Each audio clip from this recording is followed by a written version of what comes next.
కాలం కాని కాలంలో ఉగాది ముందు ఎడతెరిపి లేకుండా ఈ వానాగాలి ఏమిటో అర్థం కావట్లేదు మంత్రి గారు. ఇది ఇంకా ఎన్నాళ్ళుంటుందో ఏమో. ఏలిన వారి దర్శనానికి ఎవరో స్త్రీ పసిబిడ్డతో వచ్చింది.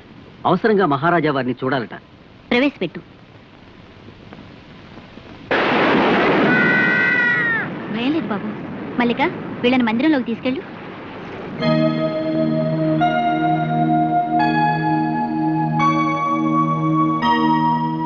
ఎవరమ్మా నువ్వు? ఇంత ప్రళయాన్ని కూడా లక్ష్య పెట్టకుండా ఏ సహాయం కోరొచ్చావు? ఈ బిడ్డను అనుగ్రహించి నన్ను మరచిన నా భర్త కోసం వచ్చాను. మూర్తి భవించిన మహాలక్ష్మిలా ఉన్నావు. నిన్ను మోసం చేసిన ఆ దుర్మార్గుడు ఎవరో చెప్పమ్మా. మహారాజా వారు అతన్ని దండించి నీకు న్యాయం చేకూరుస్తారు. జయచంద్ర మహారాజు. మహారాజా, మహారాజా, ఎన్నాళ్ళకు మిమ్మల్ని చూశాను. మీ రాక కోసం కళ్ళు కాయలు కాచేలాగా నిరీక్షించి పరిగెత్తుకొచ్చారు. ఇదిగో మీ వరప్రసాదం. ఏమిటి వీరతాండవం? ఎవరిచ్చారు నీకు అధికారం? అద్దు మీరుతున్నావు, జాగ్రత్త. మౌనం వహిస్తారే మహారాజా. మీ రక్తం పంచుకున్న మీ బిడ్డను ఒక్కసారి పలకరించండి. ఎవరు నువ్వు? మహారాజా, నన్ను ఎవరు నువ్వని అడుగుతున్నారా? నేను వసుంధర్ను. తరులు తటాకాల సాక్షిగా, పంచభూతాల సాక్షిగా మీరు నన్ను పాణిగ్రహణం చేసుకుని త్వరలోనే వచ్చి తీసుకెళ్తానని వాగ్దానం చేశారే, ఆ వసుంధర్ని. కామాంధకారంలో కాలు జారింది. ఆ పాపాన్ని మహారాజా వారి కంటగట్టి కొడుకు పట్టం గట్టి తాను మహారాణిగా కొలుకవచ్చునని పథకం వేస్తుంది. తక్కులాడి దీన్ని చెరలో వేయండి. ఆగండి. ఏం మాట్లాడుతోందో తెలియని ఉన్మాదావస్థలో ఉంది పాపం. పోనివ్వండి. ఆగండి. న్యాయం కోరడమే ఉన్మాదమైతే మాట తప్పడం మదోన్మాదం. మీరు తృణీకరించిన మాత్రాన ఈ పసివాడు మీ బిడ్డ కాకుండా పోడు. వాడు రాజై రాజ్యం వేలాలని, నేను రాణిగా మీ సరసన సింహాసనం అధిష్ఠించాలని వాంఛలు పెంచుకుని నేను ఇక్కడికి రాలేదు. కానీ నా పుత్రుడు ఎక్కడున్నా, ఏ స్థితిలో ఉన్నా స్వశక్తితో సమస్త భూమండలాన్ని పాలించగల సమర్థుడని రుజువు చేసుకుంటాడు. నా మాట సత్యమని కాలమే నిరూపిస్తుంది. సెలవు.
గురుదేవా, గురుదేవా, ఎవరో ఆడపడుచు నదిలో కొట్టుకొచ్చింది. అపస్మారక స్థితిలో ఉంటే ఆశ్రమానికి చేర్చాం.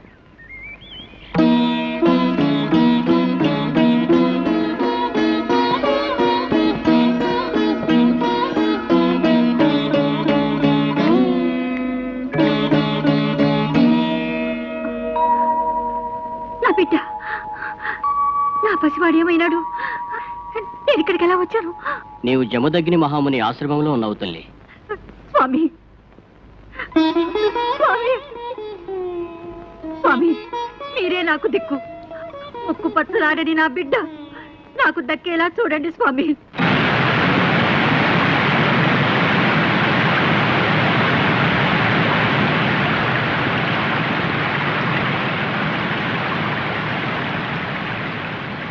చూడమ్మా, శ్రీ వజ్రేశ్వరీదేవి మా ఆశ్రమాన్ని, ఈ ప్రాంతాన్ని రక్షిస్తూ మాకు ఆత్మవిశ్వాసాన్ని, శక్తిని ప్రసాదించే కరుణామయి.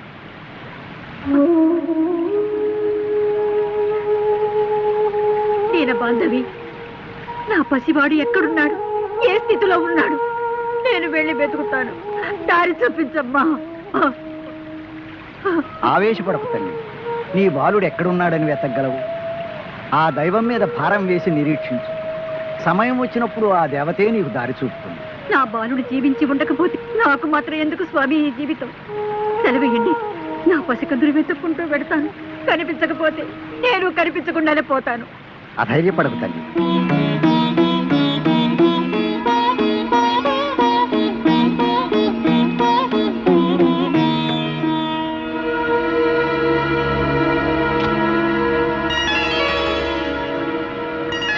చూశావా, ఇది నీ బాలుడికి సంకేతం. నీ పసివాడు జీవించే ఉన్నాడు. అలాగా స్వామి? ఈ పుష్పం వికసించి ఉన్నంత కాలం నీ పుత్రుడు ఎక్కడున్నా క్షేమంగానే ఉంటాడు.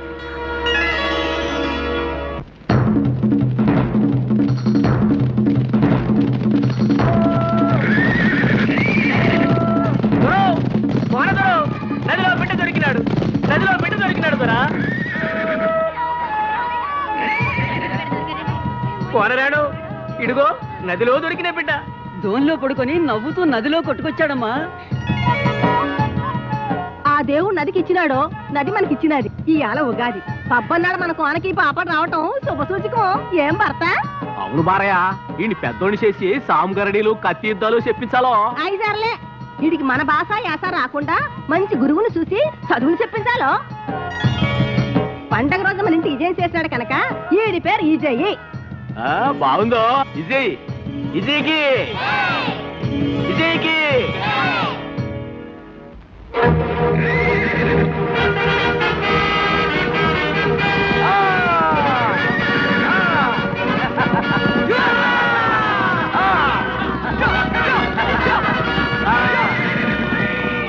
ఇదెట్టా గుర్రం వెనక్కు పోతుందో. విజయ, నువ్వేం భయపడకు, నేను వస్తున్నా. భయపడకుండా గుర్రాన్ని పట్టుకో.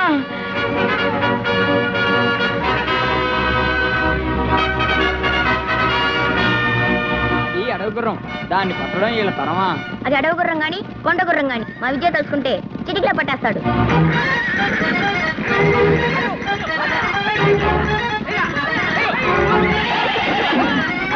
పట్టుకో పట్టుకో.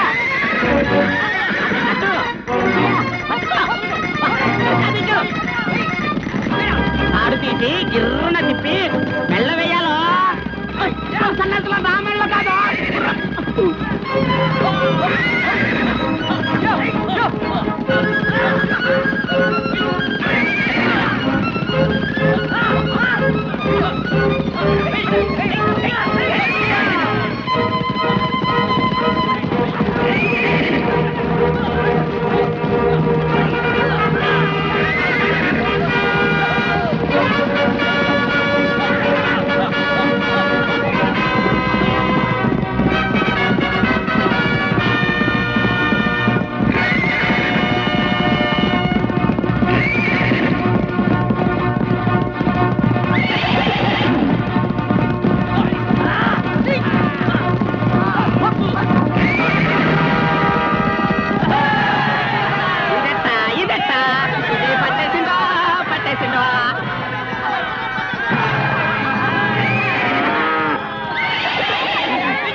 అయినా ఏటా నువ్వు నీ సాగసాలు ఎంత చెప్పినా మానవో.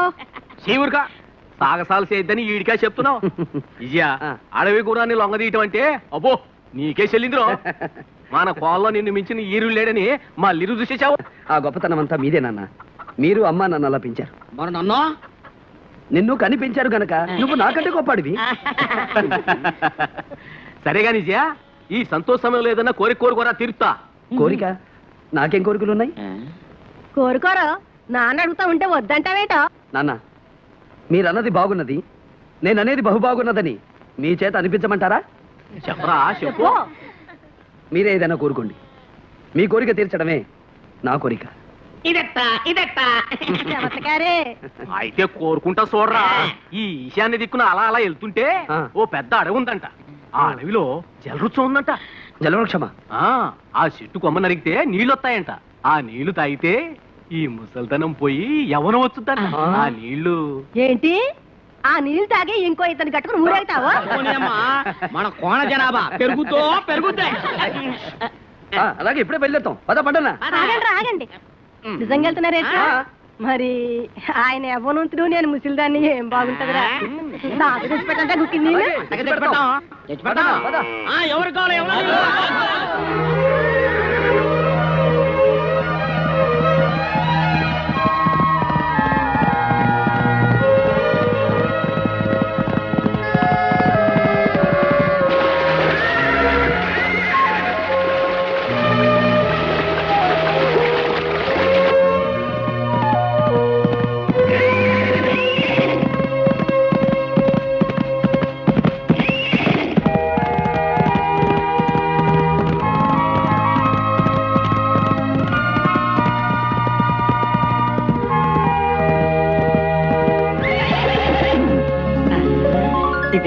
ఇదట్టా పండనా చూసావా ఈ పరిసరాల్లో ఎక్కడా లేని వింత ఇక్కడ మాత్రం రంగురంగుల పువ్వులు కనిపిస్తున్నాయి బహుశా జలవృక్షం ఇక్కడెక్కడో ఉంటుంటుంది అవునవును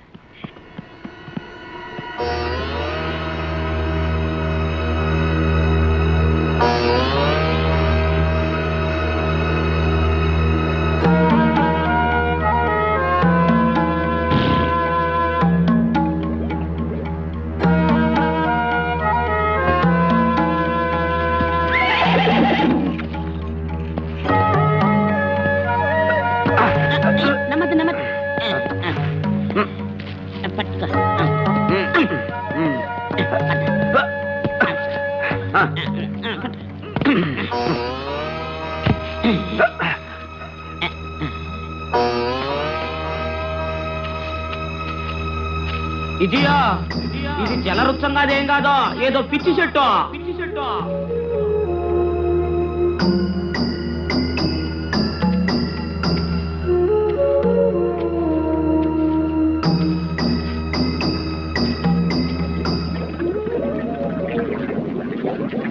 ఎక్కడి నుంచో నీళ్ళ శబ్దం వినిపిస్తుంది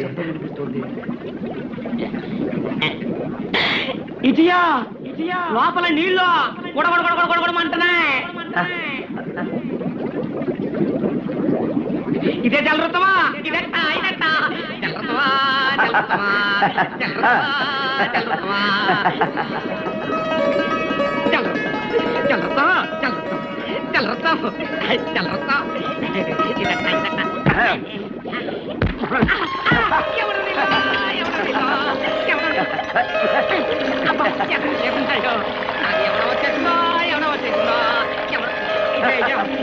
పిల్లట చూడ మన పొలంలో నాటేసుకున్నావా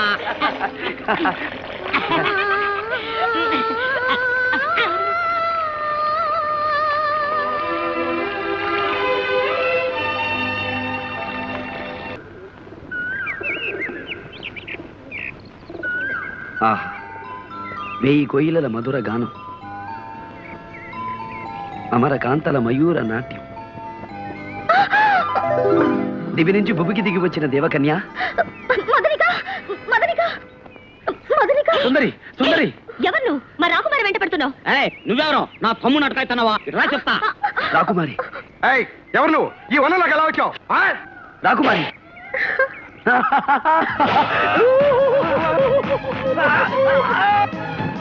రాకుమారి బంధించండి బంధించండి రాకుమారి మీ సుకుమారమైన బాహుల్లో బంధించండి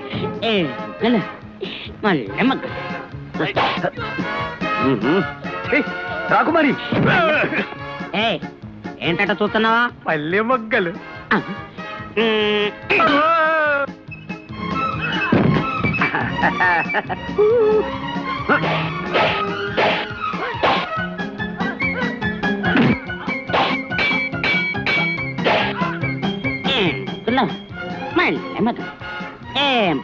మళ్ళీ మొగ్గలు మళ్ళీ వచ్చావా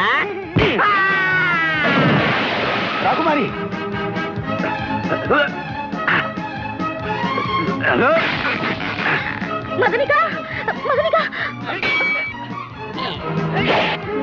వాళ్ళు గాఢ ప్రేమలో ఉన్నారు రాకుమారి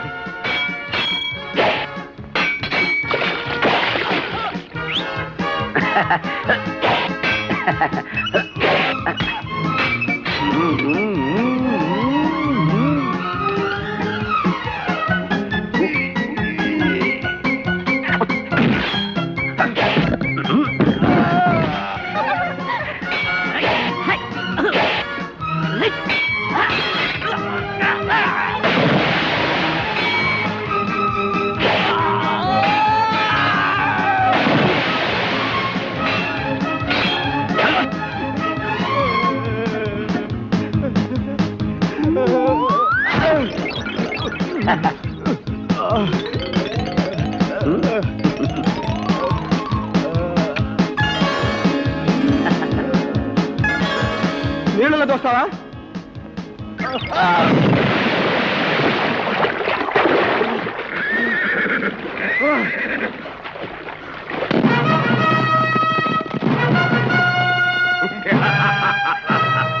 ఆనంద భరితము.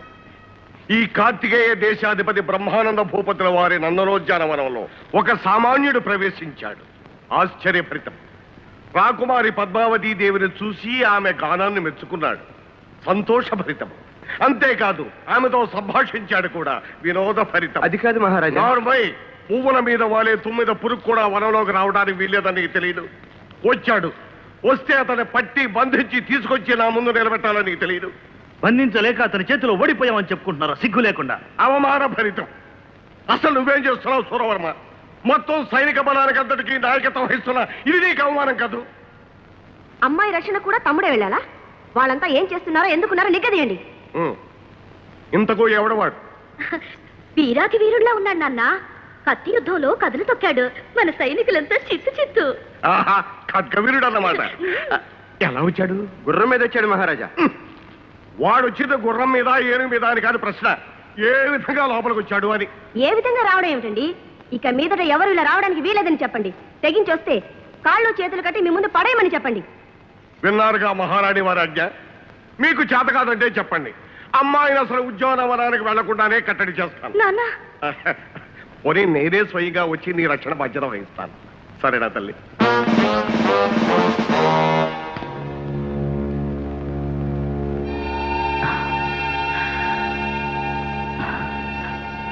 ఏమిటిది? ఏమిటి? నాకు ఏమీ కనిపించడం లేదు. చూపు రాలేదు. మా ప్రయత్న లోపం లేకుండా అన్ని ఔషధాలు వాడాం, సర్వ చికిత్సలు చేశాం మహారాజా. కానీ అవును, మీరేం చేస్తారు? నేను చేసిన పాపమే నాకు ఈ శిక్ష విధించింది. మీరు పాపాలు చేశారా? ఆ విషయం మాకు ముందే ఎందుకు చెప్పలేదు? అనవసరంగా లక్షలు ఖర్చు పెట్టామే. ఏం సోదర దక్షిణ్? అవును సోదరుత్తర్. కనుక ఓ జనక్, అనగా ఓ తండ్రి, మీరు కీర్తిశేషులు అయ్యే వరకు హాయిగా విశ్రాంతి తీసుకోండి. ఈ రాజ్యపాలన మేమే సాగిస్తాం. దుర్మార్గులారా, మీ తల్లి పోయిన నాటి నుంచి అతి గారాభంగా పెంచి పెద్ద చేస్తే మీరేం పెరిగించలేదు, మేమే పెరిగాం కనుక మేమే పాలిస్తాం. మూర్ఖులు, మీరు రాజ్యపాలన చేయడమా? ఏ ఆవులు గేదెలు సైతం కొంతకాలమే పాలిస్తాయి, కానీ మీరు మాత్రం ఇంత వయసు వచ్చినా ఇంకా పాలిస్తూనే ఉన్నారు. మరి మేమెప్పుడు పాలిస్తాం? చూడండి జనక్. పాపం చూడలేరు కదా ఉత్తర్. ఓహో, అయితే వినండి జనక్. ఆ, ఈ రోజు నుంచి మేమే సింహాసనం అధిరోహించి అనగా ఎక్కి. సోదర్, మనకున్నది ఒకటే సింహాసనం కదా, దాని మీద ఇద్దరం ఎలా పాలిస్తాం? ఆ సింహాసనాన్ని రెండుగా చీల్చండిరా, చీల్చండి. చీల్చి చెండాడుతాం, చెండాడి పాలిస్తాం, పాలించి లాలిస్తాం, లాలించి చూపిస్తాం. అయ్యో, అంతా నా కర్మ, నా కర్మ.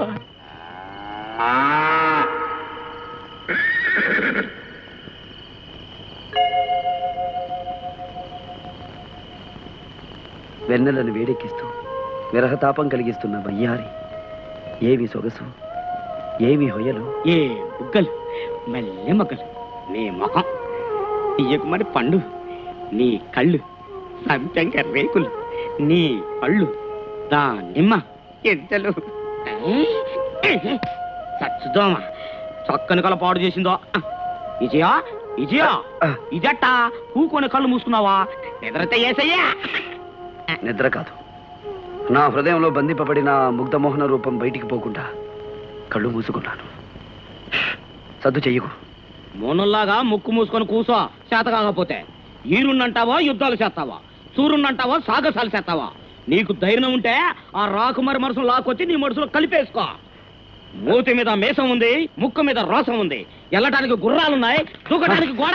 ఇదిగో, ఎక్కడికి? ఏమైనా సరే నా రాకుమారిని చూడాల్సిందే. ఇదట్టా నీకు రోసం చెట్టు సప్పడిపోవటమే. మీరు మాత్రం నా మదరికలు చూసుకోవద్దు. ఇదే నేను వస్తానే ఉండు.